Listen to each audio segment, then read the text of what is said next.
Mexico 1970 was a World Cup of firsts. The first to be held outside Europe or South America.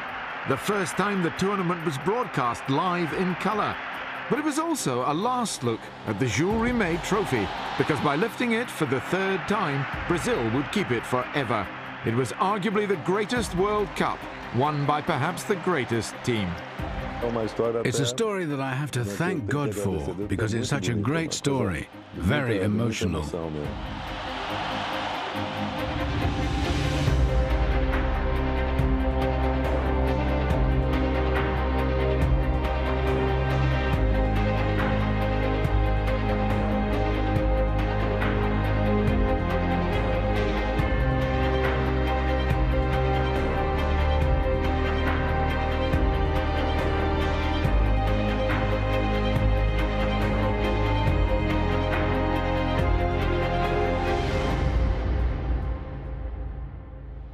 Goodison Park, England, 1966. Brazil were looking to win their third successive World Cup, but a 3-1 defeat to Portugal dumped them out of the tournament at the first stage. Brazilian football isn't violent by nature, and so we didn't know how to play hard like the Europeans. They would play hard but fair. That wasn't in our nature. So from that point on, a plan was put into action that gave more value to our physical preparation, because the next World Cup was in Mexico, where we'd have to play at altitude. And if we wanted to win the title, then we knew we'd have to give a bit more to our physical preparations. And that's what happened. In response to the perceived failure, their 1958 winning manager Vicente Fiola was dismissed, but his replacement, Aimore Moreira, lasted just 2 years. Finally, in 1969 came the appointment of João Saldanha. Saldanha had his own style. In the qualifiers in 1969, he said, "This is my team. Players will only get dropped if they play really badly or get injured." So I think I only played in one of the qualifiers. Brazil won all 6 of their qualification matches, but the campaign was not trouble-free. The new manager refused to select personal favourites of Brazilian President General Medici, and had also considered dropping Pelle. For Saldanha, it was not the end of the controversy. Saldanha was a temperamental guy. He'd go after any of the journalists who criticised his side. His great error came when he received some heavy criticism from Flamengo's coach, Ustrich. He then went after Ustrich with a gun, trying to shoot him. The president of the Brazilian FA, João Havelange, decided to remove him from his post. That's when Zagallo was chosen. Mario Zagallo had played in Brazil's previous 2 World Cup triumphs. His hero status was therefore assured, as was his confidence in his own ability. That team was known as Saldanha's Beasts, so Zagallo made a few changes, got them playing in his style, put his tactical scheme in place, and brought the team together. I made various changes. I put Piazza at the back, who was normally a midfielder. Clodoaldo and Rivellino were on the bench, but I put both of them in the first team. Chasteu played a lot deeper, so I put him right up front. Everyone tracked back and defended as a team, and when we attacked well, with Rivellino, Gerson, Péle, Jezinho on the right wing, and our right back, Carlos Alberto. And so we were left with 3 at the back, Everaldo, who was left back, Piazza, and Brito. It was a Brazilian squad bristling with attacking talent. The team was captained by Santos right-back Carlos Alberto, but it was a Santos teammate who remained the star attraction. A man who had won the World Cup twice already, the most famous footballer on the planet, Pelle. In '58, all I wanted to do was play. I didn't have that pressure of people telling me I had to win or I had to play well. But after playing in '62 and '66, where I was injured, 1970 was extremely difficult for me because there was a lot of pressure. Brazil had its own problems with a military dictatorship in power at the time, and the political situation was rather confused. I'd thought about quitting. President Havelange, who was with FIFA but Brazilian, tried convincing me to play. I said, I'll go, but it will be my last World Cup. The tournament began in May 1970, and the task facing Brazil was all too clear. In Group 3, they faced 3 European sides. England, who were the holders, Czechoslovakia, who became European champions, and Romania, the new European sensations. We left the country with everyone thinking Brazil wouldn't even get through their group. We prepared for 21 days in Guanajuato, which is at the same altitude as Mexico City. So, our preparation was done scientifically and already with the aim of winning the title. But we ended up playing our games in Guadalajara, which is only 1,600 meters, practically at sea level. Before the tournament began, we couldn't be too sure of ourselves. We had to go out and play to show that the work we'd put in was going to give us results. And I remember we went a goal down in that game against Czechoslovakia, even though the game was well balanced. With just over 20 minutes played, Pelle won a free kick on the edge of the area. Up stepped Roberto Rivellino. Technically, it's hard to even talk about how good he was. He played for Corinthians, which is the most popular team in Sao Paulo. The Corinthians fans loved him. They called him the kid from the park, the little king. He was known as the atomic shot, as he struck the ball so hard. Brazil took charge, and so did Pelle. Gerson set up the number 10 for his first goal of the tournament. And from then on, the result was never in doubt. That's a dream, a real privilege to play with guys like that. So much creativity and ability to start attacks. I won't mention Pelle, he's not on quite the same level, as he was from a different planet, so he's not allowed in this contest. As the Czechs tired, Jairzinho scored twice. His second was one of the goals of the tournament, and collectively it was a team performance which sent out a warning. The Brazilians were winning the hearts and minds of the Mexican fans, but the same could not be said for their next opponents, England. Sir Alf Ramsey's men were still the reigning world champions, and as such would provide the stiffest of tests. They had kept most of that side together, although now they had 4 more years' experience and had some great players like Gordon Banks, Bobby Moore and Bobby Charlton. Beating England would firstly mean staying in Guadalajara, as the first team in the group would play their next games there. But if we finished second, we'd have to play our next match at altitude, and against who? An excellent West German side. We played our normal game, but we took into account England's physical prowess and their individual ability. They marked well, they were quick, good in the air, which is one of English football's main strong points.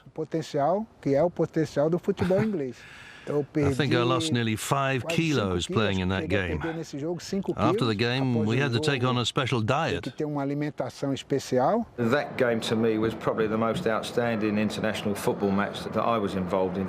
And the game itself was just everything that you could expect from a football match. But the national team was in great shape, and so much so that in the second half of games in Guadalajara, we were always better than in the first. And so it proved. On the hour mark, Brazil finally broke the deadlock. Jairzinho scored the only goal of the match. It was like a game of chess.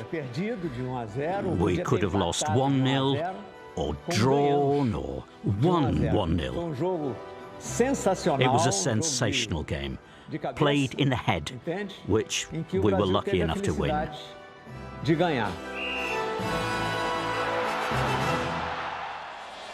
The pressure had been partially lifted heading into the final group match against Romania. Brazil won 3-2, with goals from Péle either side of Jairzinho to win their group with maximum points.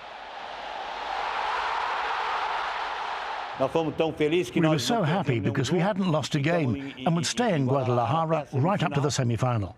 By staying there, we didn't have to move around the country. It was great for us. Their opponents in the quarter-final were fellow South Americans Peru, and in the opposite dugout was a very familiar face.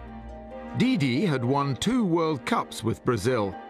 Now he'd guided a talented Peru to the runners-up spot in their group. Didi was considered one of the best coaches in Brazil.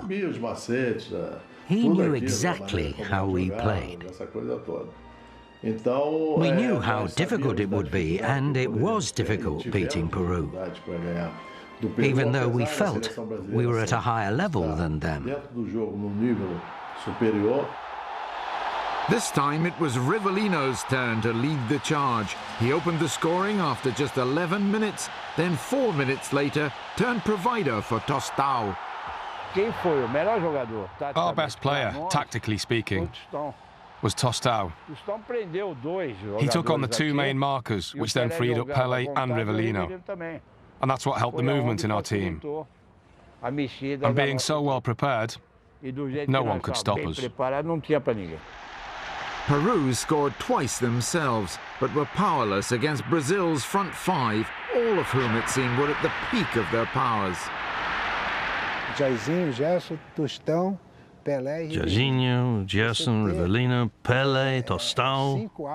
To have a team with 5 aces like that, in a deck of cards you only get 4. But that national team had 5 aces who were all exceptional players. So it was amazing to be able to play, look up, and see those 5 players in front of you. It was really incredible. Brazil's semi-final berth was secure and confidence was high, but that confidence was about to be tested by a familiar foe. 2 decades earlier, Brazil had been defeated by neighbours Uruguay in a World Cup final at their very own Maracanã, and they suffered an inferiority complex that lasted 20 years. The Uruguay defeat led to the national team not playing at all for 2 years, and eventually saw them change their original white shirts to the now famous yellow. Brazil fans would come to our hotel, and everyone would be talking about the game in 1950. Would the same thing happen again? And I think psychologically, that had a negative influence on our morale. It showed. Brazil began nervously. Uruguay took a shock lead. I remember their commentator from the sporting radio station of Montevideo. Started going crazy, as if they'd won the game. He turned around and faced us and said, "We're going to beat you again." Despite their ability, the Brazilian attack struggled to break down the meanest defense in South America. The brains behind our team was Gerson. He was an incredible player, and he commanded the team just as he did at Botafogo. Everything came through him. But the Uruguay coach was the only one in that World Cup who realized that fact. So he stuck a player on Gerson to be his shadow.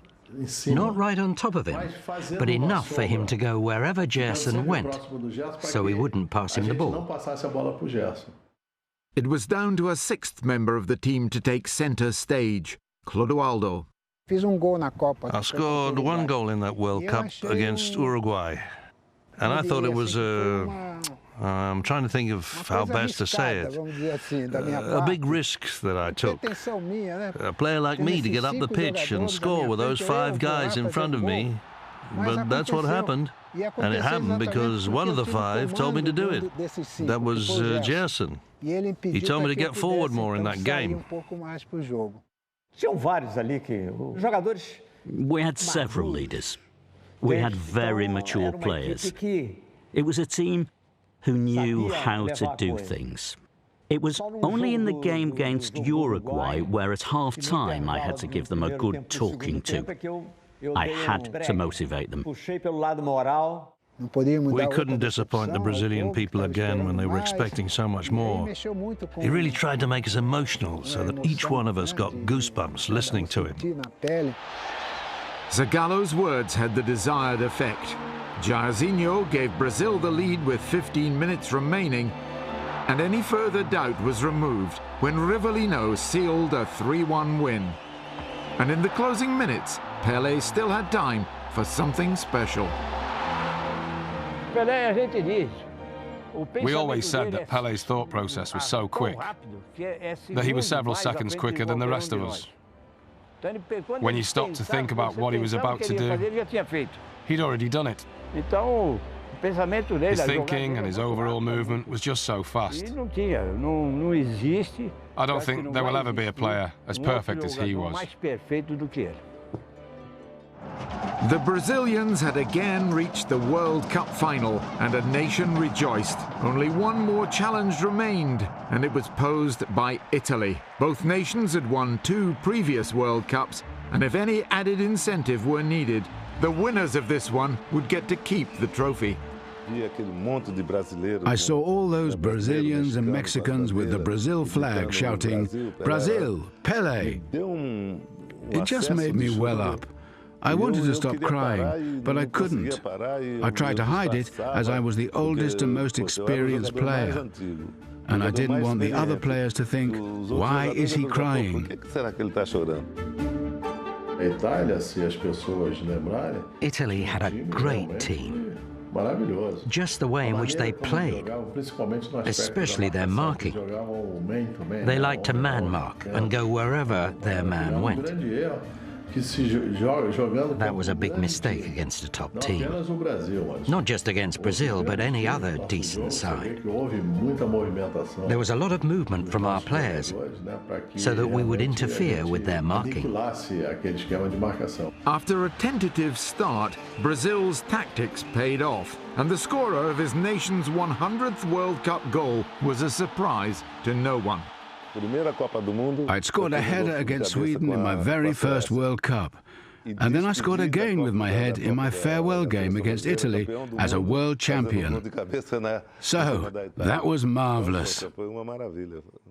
In 70, it seemed that he prepared himself for an honourable farewell, worthy of Pele. And he had an incredible World Cup, and deservedly so, because he was the greatest player in the world. He had such charisma on the pitch, and he was also able to get away from his marker very easily. We'd always have 1 or 2 people stuck on him, but then you'd look up and see that he'd stolen 4 yards on his marker and think, how did he do that? But that's a trademark of a great player, and there were no greater than him. But Brazil's high lasted only until the 37th minute, when an error from Clodoaldo led to an Italian equaliser. Brazil had to regroup and stick to the game plan. Brazil's aim was to keep possession of the ball.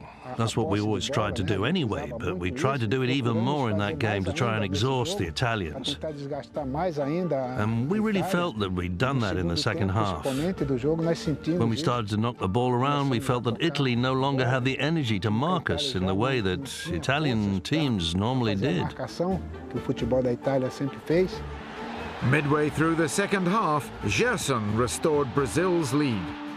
It's not that we didn't respect Italy, but if you analyse the game, then you can see it was Brazil's easiest game of the tournament. It could have been 5 or 6-1 to Brazil, but it was a game that rewarded that national team. Only that national team could have put on a show like that. 5 minutes later, Gerson found Péle, who found Jairzinho. The number 7 scored his 7th goal in 6 games, making him the first player to score in every match of a World Cup, a record lasting more than 40 years. Jairzinho was a very strong player, and he just enjoyed a perfect World Cup. I don't think you could give him any less than a 10 out of 10 because he was fantastic. He was always waiting for the ball from Rivellino, Gerson, Tostão and Péle. And he was fantastic, even next to those absolute monsters of football. And yet he proved to be another monster of Brazilian football in 1970. Jairzinho, the Hurricane. That's how he's known after that, the Hurricane, because of the great World Cup he had in 1970. As the full-time whistle loomed, Brazil then produced something truly special. To this day, their final strike is fondly remembered as perhaps the greatest team goal of all time. All bar 2 of the team were directly involved, and fittingly, it would be finished by their captain.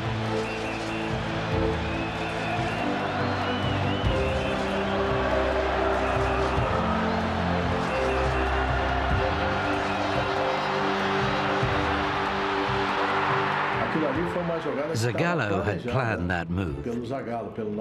He showed to us before the game that we could do that move. Not at any moment, but just once or twice. The ball goes out to the left. It starts with me in midfield. They tried to get the ball off me, but once they couldn't do that, as we passed the ball up the pitch, it was as if Italy sat back and were paralyzed. He dribbled past 3 or 4 Italians and then passed to me. And Jairzinho ran round the back of my marker on the left, and so I passed it to Jairzinho. Jairzinho moved inside, and so I saw Fischetti move inside with him too. When that happened, I knew that Carlos Alberto would be on the overlap. All I had to do was control it and roll it to the side as I knew what was happening. I didn't even look. I didn't need to look behind me to know that Carlos Alberto was making the run. I controlled it and I passed it because we'd done it in training. And it worked. It was a fantastic move.